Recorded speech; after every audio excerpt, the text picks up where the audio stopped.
People accomplish the impossible all the time. We're amazed at these feats, especially physical ones, wondering how they make things look so easy. The best of us knock out incredible shit like it's nothing, but they have a secret. They have community supporting them, they're disciplined, and have a mindset to not give up. Completing the Abbott World Marathon Major 6 stars is a Herculean task. Only 11,000 people have earned all 6 stars from the Berlin, Boston, Chicago, London, New York, and Tokyo marathons. Cheryl Donald is one of those people. Only 8.93% of the 6-star finishers are women, with an even smaller subset being black women. So Cheryl occupies very rare air. I sat down with her to talk about her running journey, how she became a 6-star finisher, and to get some advice on how she thought I should tackle this monumental challenge. Here it is.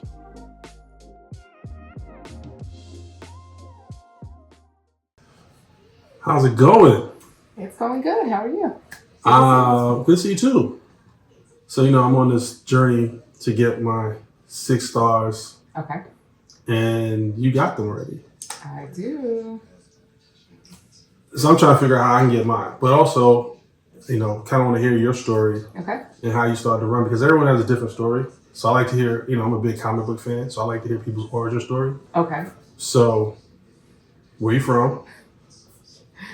Loaded question. So I am a military kid. I'm an Army brat. Okay. So originally I'm from Jackson, Mississippi, but I grew up all over the country on military bases and overseas. So I'm from everywhere and nowhere at the same time. Gotcha. Makes sense. Yeah. But I've been in New York for about 26 years. So you're a New Yorker now? I guess so. Allegedly. Debatable. People Debatable. say I can't claim it even though I've been here longer than many people have been alive, but whatever. That's a good point. So when did you start running? Well, I've always run, just for, staying in shape and mental clarity, but mostly like in the gym, on treadmill. But I started distance running in 2013, 2014. Okay. Mm-hmm. What got you into distance running? Because, I used to be a How sprinter. did I get bamboozled? You got bamboozled? I feel the same way. But let's hear your story. It's not my story. It's your story. Okay. So it's an interesting story. So I had been going through a breakup with one of my exes. And one of my sorority sisters was like, look, you should probably run the Brooklyn Half with me. It'll be something fun we can do together and get you, distract you. And I said, well, I don't really want to run a half marathon. I'm not that bad. She's like, no, it's easy. So I said, well, let me check it out. I went on Google, downloaded a half marathon training plan, gave you like the number of runs and the number of miles you should do each day. It's like, oh, this will be good. It'll give me structure and a plan, something I can follow. And she was right. It'll distract me. So I said, sure, I'll run the Brooklyn Half with you. So started training. And then she was a bridesmaid in a wedding. They moved the wedding date to the day of the Brooklyn Half Marathon. No. Of course. Wow. So now she's not running the marathon, and I'm in the middle of training. So I solicited some of my friends to see who would want to possibly maybe run the Brooklyn Half with me. And that was back in 2014, where it didn't sell out like immediately. And so a couple of my friends said, okay, we'll do it with you. So we ran the Brooklyn Half in 2014 for the first time. And I finished it in under 2 hours. Nice. Yeah, I was surprised and kind of proud. I was like, oh, so all I have to do is follow the training plan and then I could do this? So I said, maybe we can look and see what the running thing is all about. And so we did Brooklyn Half. We saw the 5-borough series that New York Road Runners has. And so that following year, I think I was turning 40. I said, oh, it'd be nice for my 40th birthday in 2015 to do the 5-borough series. So it was like BP 40, 5, and 15. And so I solicited all of my friends who wants to run the 5 boroughs. You can run all 5 or just 1 or 2 of them or 1. And we probably had about 30 people who participated in that. And so kind of got that running groove going. And I was introduced to people in the running community, learned about the 9+1 program, and was like, oh, so we have 5, we just need a few more. And that's how it happens. It just kind of snowballed. And next thing you know, we're qualifying for the New York City Marathon in 2016. And there we are. The rest is history. Right. And that seems to be how it works, right? I mean, the Brooklyn Half is probably my favorite race. Mine too. It didn't start that way. It was definitely humbling my first time running it. Yeah. And I'm excited to be running it this year. So great. I'll see you there. For sure. Well, you're gonna be finished ahead of me, so you'll see me at the after party. At the after party. I think so. You start to run. You ran these races with your friends. How many of them are still running out of that group? It's interesting because, this is 2024. So had the pandemic not happened, this would have been our 10th year to run the Brooklyn Half because we've run it every single year since then. So from the original crew, I would say 3 of them are still running, quasi. But I think James Ravenel, who is my Alpha Sans, he is running the Boston Marathon this year. So I think he's doing Brooklyn Half this year. So maybe we can recreate our photo from the first time we ran the Brooklyn Half. So it was me, it was James, it was Sabine, one of my sorors. Sabine is in and out of running. So I would say if anybody's going to recreate it, probably just going to be James and I, 10 years later. Yeah. I mean, that's fair. And that is interesting because, I think about the people who I saw running when I first started, and there are not that many who are still running. Yeah. For various reasons. Yeah. Right. So now you were ready to qualify for New York City Marathon. You excited to run it? Yeah. I was excited to run it, but I said, oh no. I don't think I want to run my first marathon in New York City because people know me here. And I didn't know how my body was going to react or what it was going to entail. And so I had a cousin who lived out in LA. And so she said, why don't you come out and run the LA Marathon with me? And I was like, good, nobody knows me in LA. So let's run the LA Marathon. That will be my first marathon. Go from there. And someone somewhere in conversation talked about the Chicago Marathon and they put their name in the lottery. Oh, you can put your name in the lottery. I don't know what these things are. I don't think I was connecting the commitment that you do. So I put my name in the Chicago lottery and they picked me. So for 2016, I ran Los Angeles, which was my first marathon. And then I ran Chicago. And then I ran the New York City Marathon. You want to go outside? I think he wants to go outside. Should I open the door for him? Sure. I'm telling y'all. There it goes.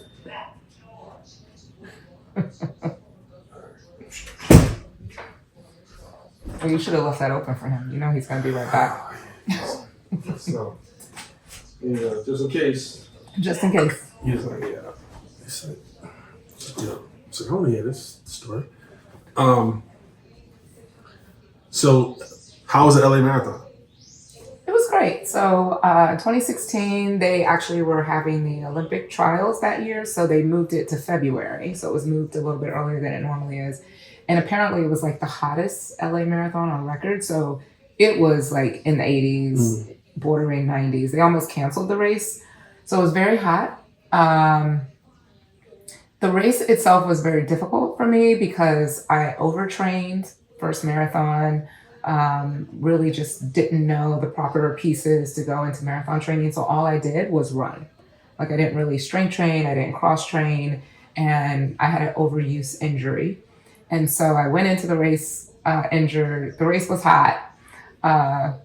It was LA, I was a little jet lagged. So it was fun because I had never been to Los Angeles. It kind of felt like a little mini New York because you have all the ethnic neighborhoods that you go through.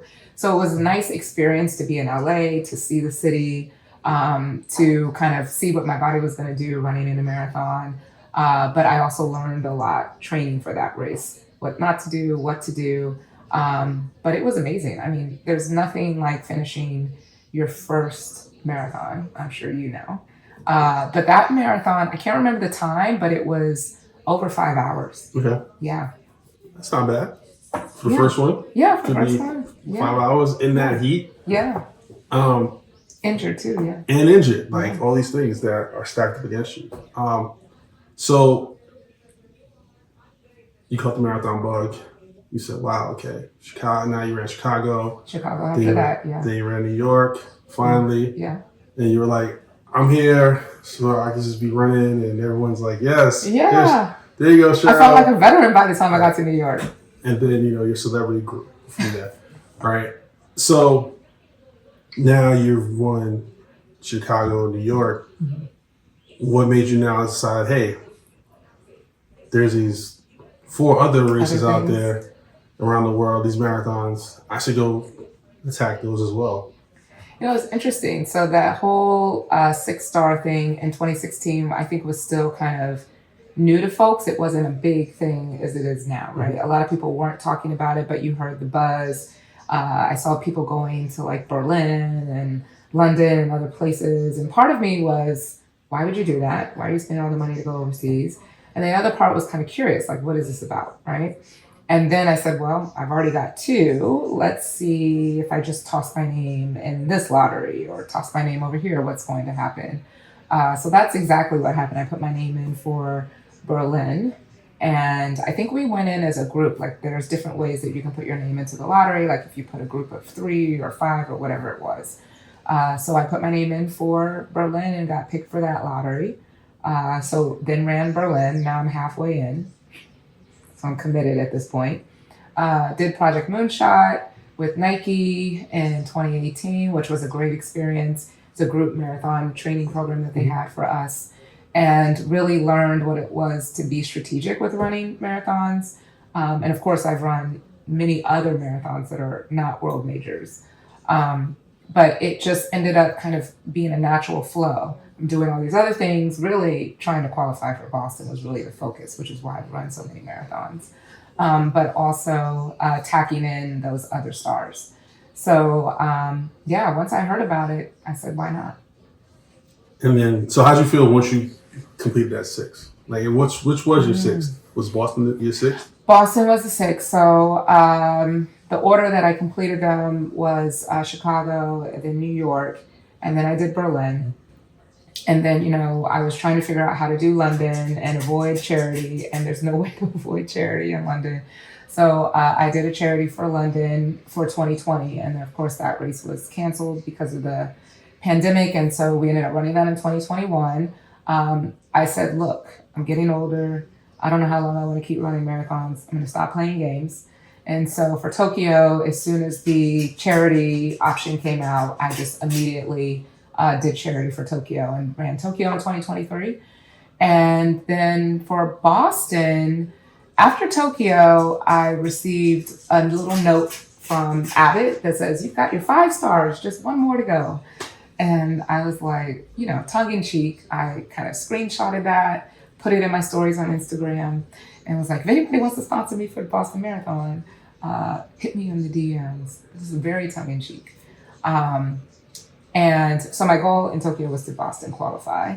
And I missed that by like 3 minutes. I did like a 3:53 and I needed a 3:50. So I tongue in cheek put it in the stories and people hit me up and messaged me. And ultimately that resulted in an invitation from Adidas North America to run the Boston Marathon. And I actually thought about it for a second. I was like, well, I kind of want to qualify. So I don't know, should I take this invitation from Adidas? And then I was like, what are you thinking? You can qualify anytime. Right. Like, you're not going to stop running marathons. Absolutely take the invitation. So it was 3 weeks before the race. So it was all kind of surreal for me because it wasn't on my agenda or on my plan to run Boston last year. But, everything happens for a reason. So super excited, 3 weeks, told my family, they all came up to cheer me on. My niece came up to cheer me on. First time seeing Black people run a marathon, first time seeing me run a marathon, first time being on a plane coming up from Atlanta, first time for her to be in Boston and New York. So there was a lot of first times that were happening there, and it's Boston. So, the history of the Boston Marathon, it's not my favorite marathon in terms of course, but it was, I think, my favorite for the experience because it was that 6-star. And it was representation of running the prestigious Boston Marathon, but also finishing the 6-star. Right. And the accomplishment of finishing that 6-star. Exactly. Awesome. Yeah. Gotta let him back in. Because I can't. He closed the door. He's like, let me in. You see who runs the show. Clearly. Clearly. All right, couple more questions. Yeah. The one thing that I get a lot is how do I balance like work with running? How do I balance my social life with running? Right. And you're an early riser, like you're up super early, Yeah. you're out the door, Yeah. it's like 6 a.m. Yeah. And then you're done. Yeah. Right. But some of us are not. Yeah. How did you, if that wasn't your ministry to begin with, Yeah. how did you get there? So I'm an Army brat. So I think that kind of predestined me to get up early. So if you've ever been on Army base, you know that the cannon actually goes off every morning at 5 a.m. And when my dad was stationed in Hawaii, we actually lived off of the parade field. So it went off every morning at 5 a.m. and, wakes you up. Now you have a choice to kind of roll back over and go back to sleep. But, he was an early riser. My mom's an early riser. So I just naturally am an early riser. So I think that skewed me toward taking advantage of those early morning hours. So it wasn't something that I had to work on to get up early. But it is something that you have to really be strategic because, I work full time. I also have a private practice for my psychotherapy practice. I try to have a life, that's not running. And then running is something that really is important for not just my personal goals, but just mental clarity, setting the tone, staying healthy, all those other things. So I think everything is a priority. And so if I have, these priorities of running, having a personal life, and then having a professional life and excelling at all those things, because, why not do it if you're not excelling, then everything is equally important. How do you make it fit into a day? How do you make it fit into a week? Maybe you can't run every single day, right? We were just talking about the weather and temperature, and sometimes, especially in the winter, if it's icing, as much as, I'm an all-weather runner, like I'll run all weather, but if it's icing, I can't run on ice. So how do you adjust those things, and how are you okay with things that you have to adjust, and not being so rigid to a plan that if you miss a piece of it, you feel like the whole thing has to be, trashed. And so I just figure out my daily schedule, times, what's realistic. It does get challenging in the later parts of marathon training when you're trying to get like 40, 50 miles a week. It's harder to do it then. And so the people around me, I just kind of prepare them. Like, this is where we are. This is the last few weeks of marathon training. We're like week, whatever. And so Friday night, probably not going to happen. One marathon training cycle, I moved my long runs to Sundays, which was interesting because it changes the dynamic of when you do that long run and where you have to get up earlier, where you can sleep in. And what fits your schedule. So I think it's just kind of case by case, but really just laying it out there. Look at the day. We've all got the same 24 hours. I think Beyonce has more than we do. Beyonce has people. She's got more people than we have. So there's a lot of support systems there that, but she still has 24, just like us. Good. Yeah. So tell me about the Running Sisters Club. Oh, yeah. The Running Sisters Social Club. So this is our first year anniversary in February. So excited about that. And February is intentional. So the Running Sisters Social Club, New York City is probably the epicenter of like running culture, right? Bridge runners kind of started this whole situation of crew running and this concept of underrepresented communities actually running and going out there for whatever reason and not necessarily being the traditional runner. And so one of the things that I noticed is that we didn't have a lot of spaces for Black runners and then also for Black women in particular, right? So we have a lot of BIPOC clubs that are great. We're starting to see more and more of them. But when I started running, not a lot. I think we might have had Black Girls Run, and we had Black men run, and you have some of those. Yeah. But it wasn't created for us to really come together and get to know each other. The other thing with running that I found is that it can be very separating. You can get separated based on pace, right? So if I run, a 4-hour marathon and somebody else runs a 6-hour marathon, just like you said at the Brooklyn Half, we may not see each other at the race, right? And so how would I ever get to know you, right? On the pavement, probably not, right? And so you take that into consideration. And then, of course, Erica, she's running under 3 hours. How would I know Erica, right? But all three of us are friends, and we're all at different paces for running these races. So there has to be some type of mechanism to bring us all together. And you take very few Black women in general who are running long distance. You couple that with we're all at different paces and spread across the spectrum. How do we get to know each other?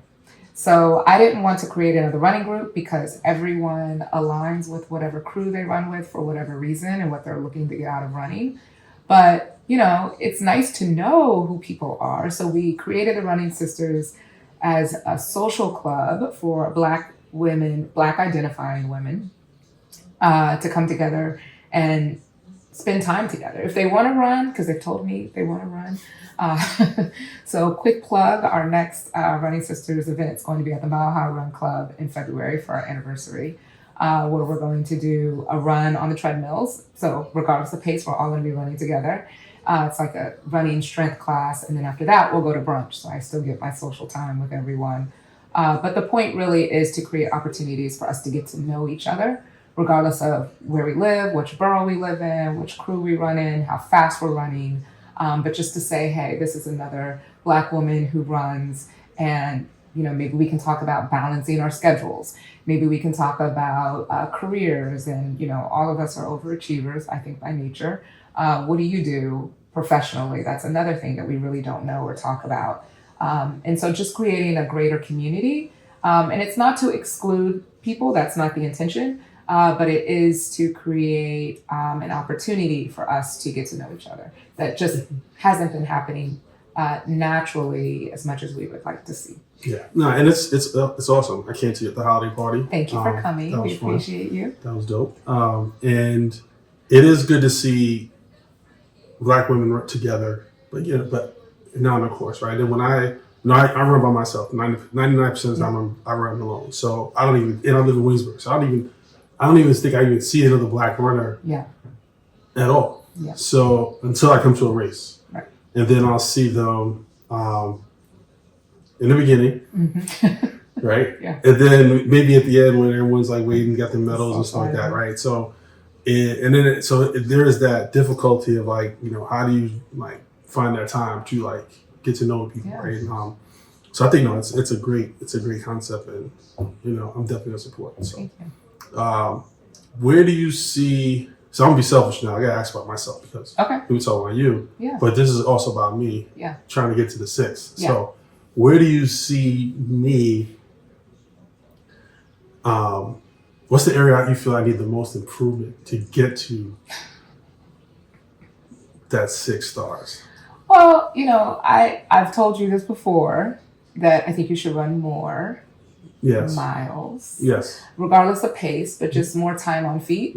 I think it just helps build up the tolerance for the mileage because you have Chicago and New York, so you have 4 more to go. So that's a lot of miles that you have ahead of you. And you want to make them as safe, I think, and enjoyable as possible. So, because you already cross-train, you already do all those things that I wasn't doing for my first marathon. So I think you have that down pat. I think the main thing just is more time on your feet. And that I think is probably going to be a scheduling thing for you because you have, 101 things going on like all of us. So how do I find time? It doesn't even have to be like a long run. It could just be shorter runs more often. But just thinking about a way to get your weekly mileage up. That would be the first thing.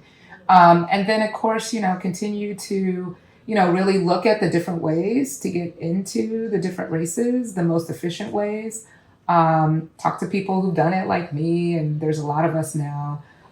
who finished the 6 stars that may have slightly different journeys just in terms of did they get in on lotteries, did they do charity, and just to be strategic. Also, it's very expensive to run these races. I think that's the elephant in the room that people don't always talk about. It's not just registering for the race, but traveling. And so if you're doing charity for any of these things, adding that on top of it, trying to be strategic with that.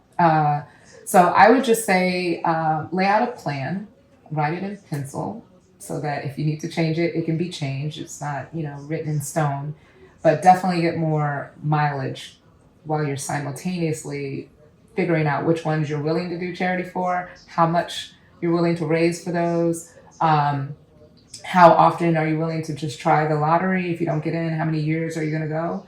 And then, like I said, for me, I will continue to run as long as I am blessed to be able to run. But as we get older, the body just reacts to things differently. And so we may not want to run marathons forever, right? Like I enjoy marathons, but now, I've run 23 marathons since 2016. That's a lot of wear and tear. I think I'll always run the New York City Marathon because it's home, it's home court. But half marathons, I think, are going to be my new ministry. And like really leaning into the half and maybe getting faster at that. Because marathon training takes over your life as well. It takes a lot of time away from you. So try to get it done sooner than later, so that you can get that monkey off your back and then just get those miles on your feet. Absolutely. So I too did Project Moonshot. I was doing it remotely. Oh, okay. So, and I actually like that program, right? Yeah. So I started it and then I got injured and then I stopped. And so when I went to train for 21, I used that. The same program. And so you should come to Brooklyn Track Club then. I'm going to revisit that as my for my training program. I just wish that I was able to put it into like the Nike running app because then I could manage it better versus like I got a PDF, it's a printout, and all right, today here we are, right? Just again, that's just me. Do you run with a Garmin or your Apple Watch? My Apple Watch, yeah. So I have the Strava app and it has the Nike Run Club. The Garmin will allow you to program those runs into your watch. I don't know about the Apple Watch if you can program, but you could program the plan into your watch and it will prompt you for the workouts as well. I'll take a look at it. I too will drop down to just halves. So I already have that plan. Like, you already have the plan? Like, yes. Yeah, because after the last New York, I'm done. Like when I get my 6, I'm gonna run New York one more time. Okay. And then after that, it's half marathons. And I do plan. I need to look at Berlin from a tour perspective. So there was a tour that wasn't. It's kind of inexpensive. So I need to figure that out. But yeah, trying to be strategic, like, whether it be the tour, charity, because it does cost, right? And also want to try and get it done as quickly as possible. Like my goal was to have it all done by like 25, but that's probably going to be, that might be pushed depending on, I was supposed to get into Boston this year, but that's not happening. So now that'll probably get pushed back. So we'll see. Yeah, I mean, you never know. I mean, you have all of this year and all of next year, so you may be able to get it. Yeah, by the end of 25. Right, but you still have. You've got Berlin. You've got 2 springs and 2 falls. Right, so it's that Berlin and London are in the fall, and then Tokyo. Now London is in the spring. They're back in the spring now. All right, so then Tokyo and Boston. So you have 3 in the spring. You've got Tokyo, Boston, and London. Yeah. And then 1 in the fall. Right. Yeah. So that'll be a challenge to get all 3 of those in one fall setting. But if I gotta move, if it goes to 26, that's fine. Like to your point, I want to get it done sooner rather than later. Yeah. I started running later, so I don't have the wear and tear that a lot of runners do have on their body and on their legs and stuff. But I want to make sure that I want to get stronger as I run as well. So Thank you for your time. Appreciate it. Yeah. Any last thoughts, words? No last thoughts. I'm excited for you to be able to do it. I think, people are like, oh, it's not a big deal. But I think it is a big deal, especially once you start running and you know how it impacts you, physically and then also mentally and emotionally. It's such a huge accomplishment. And while it feels like everyone is doing it, it only feels that way because you're around a lot of runners. That's the only reason why it feels like a lot of people are doing this, but most people don't do this. And so for you to be able to do it and want to do it and make the commitment, I think it's great. And however I can support you, let me know whenever you're ready to go run again. Jason, let's get those runs in. Let's get the runs in. Get the miles in. Get the miles in. Cheryl's story is amazing. I want to thank her for, sitting down and talking and sharing her story. We get into running in so many different ways. If you ask 100 people why they run, you'll probably get 100 different, explanations. But, I think what she got out of the run and what she got out of beginning to run, and taking it back up and, also running with her friends and then getting her friends to run with her, is pretty awesome. And as someone who she's always motivating me to run, reaching out to me like, yo, come on, let's go. I got you. I'm over here. Like, if we in a race together, she's running with me. It's pretty inspiring. Cheryl's absolutely a celebrity.